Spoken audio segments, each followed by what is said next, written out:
ભાવનગરના તિલકનગર વિસ્તારમાં અગાસી પરથી પટકાતા મહિલાનું મોત નીપજ્યું। પરિવારમાં ગમગીની ફેલાઈ।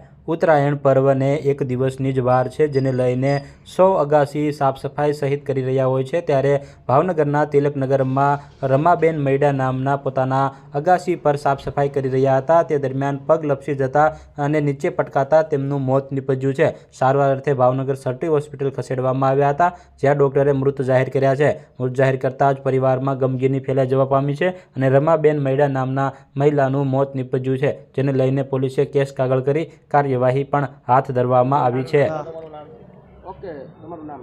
મારું નામ ધુમડિયા સુરેશ બિપિનભાઈ।